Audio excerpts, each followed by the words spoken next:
Top quality और consistent performance के लिए सिर्फ सिल्वर पंप्स, नाम याद रखना। ईरान के परमाणु कार्यक्रम से जुड़ी एक और बड़ी खबर आ रही है। ईरान में आईएईए प्रमुख की एंट्री पर पाबंदी लगा दी है। ईरान ने आईएईए को परमाणु कार्यक्रम की जानकारी नहीं देगा, ईरान ये साफ कर दिया है। ईरान के फैसले से अलर्ट हो गया है इजराइल। तेहरान को जवाब देने की तैयारी में है नेतन्याहू। ईरान के फैसले से अमेरिका की लेकिन टेंशन बढ़ी है। परमाणु कार्यक्रम को लेकर बड़ी तैयारी में है ईरान। ईरान के पास 400 किलोग्राम संवर्धित यूरेनियम मौजूद है।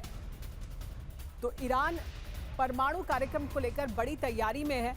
ईरान के पास 400 किलो संवर्धित यूरेनियम मौजूद है, ऐसा लगातार दावा किया जा रहा है। अमेरिका के हमले के बाद ये कहा जा रहा है कि उस यूरेनियम को न्यूक्लियर फैसिलिटीज से हटाकर ईरान ने गुप्त जगह रखा है। इस यूरेनियम से ईरान 10 परमाणु बम बना सकता है और ईरान अपने परमाणु कार्यक्रम को लेकर बड़ी तैयारी में है।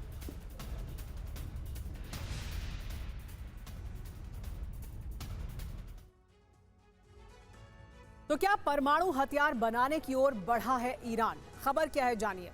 आईएईए से सहयोग पूरी तरह खत्म कर दिया ईरान ने। ईरान में आईएईए की एंट्री को बंद कर दिया गया है। आईएईए प्रमुख को ईरान में एंट्री अब नहीं है। परमाणु अड्डों पर दौरे को मंजूरी भी नहीं दी जा रही है। इसका असर क्या होगा, समझिए। परमाणु हथियार बनाने की आशंका है। इसकी वजह से अमेरिका इजराइल से तनाव बढ़ेगा। ईरान पर किसी भी वक्त एक बार फिर हमला हो सकता है। मध्य पूर्व में दोबारा बड़ी जंग का खतरा भी है ईरान के इस रुख की वजह से। 48 घंटे से ईरान पर इजराइल के हमले जारी हैं। 1 जुलाई को इजरायली खुफिया एजेंसी मोसाद ने तेहरान में सर्जिकल स्ट्राइक की। 2 जुलाई की सुबह इजराइल ने मिसाइल हमले किए। तेहरान के एक मिसाइल बेस और 3 सैन्य ठिकानों पर धमाकों की खबर भी सामने आई। इस घटनाक्रम को अरब महासंग्राम की शुरुआत माना जा रहा है। आशंका जताई गई है कि 7 जुलाई तक ईरान इजराइल पर स्वॉर्म मिसाइल हमले शुरू कर सकता है।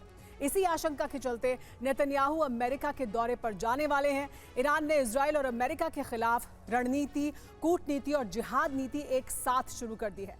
देखिए ईरान कैसे इजरायली हमलों का जवाब देने की तैयारी कर रहा है।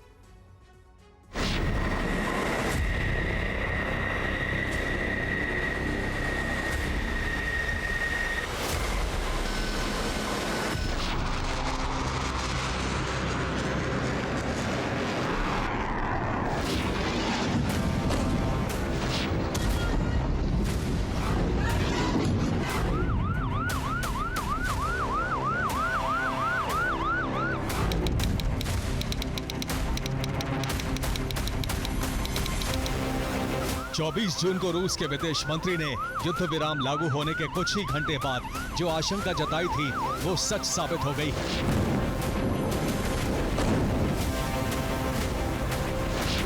तेहरान के कई इलाकों में धुएं के गुबार नजर आ रहे हैं। रिपोर्ट है कि इजराइल ने तेहरान पर मिसाइल हमले किए हैं। तेहरान में ईरानी सेना के 3 बेस पर धमाकों की आवाज सुनी गई और धुएं के कॉलम देखे गए।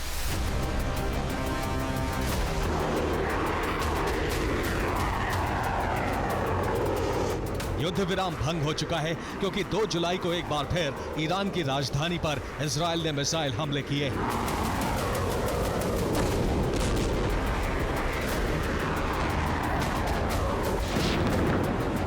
दक्षिणी तेहरान के शहर रे में धुएं का गुबार नजर आ रहा है।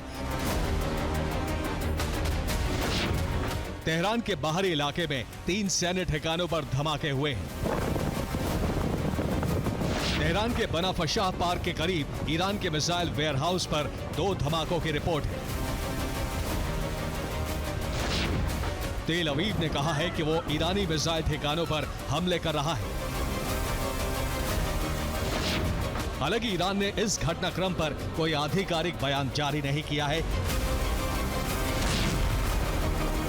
इजराइल के ये हमले लगातार 2 दिन से हो रहे हैं।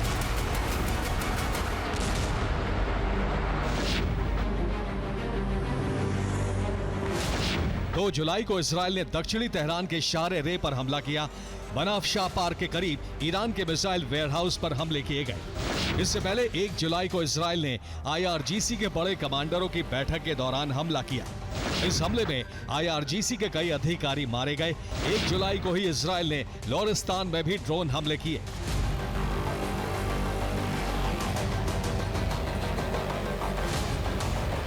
बलूचिस्तान में इजराइल हर्मीज ड्रोन का मलबा भी मिला।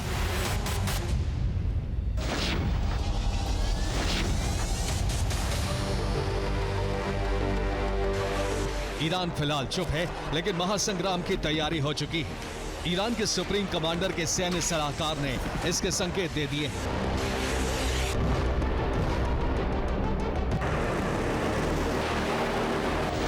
मेजर जनरल याहिया रफीम सफावी ने कहा है कि नेतन्याहू की सत्ता का अंत निकट है। ईरान की शपथ है कि वो इजराइल के सभी सैन्य ठिकानों पर हमला करेगा। ईरान की हजारों मिसाइलें लॉन्च के लिए तैयार हैं। इजराइल की एक चूक अरब विनाश का कारण बन सकती है।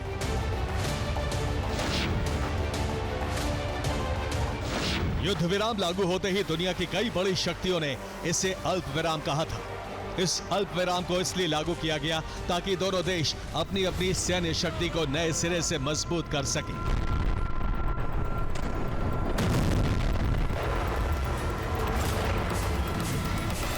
इस अल्प विराम का फायदा उठाकर ईरान बड़ी जंग की तैयारी में जुट गया है। ईरान को चीन से नए फाइटर जेट की डिलीवरी शुरू हो गई है।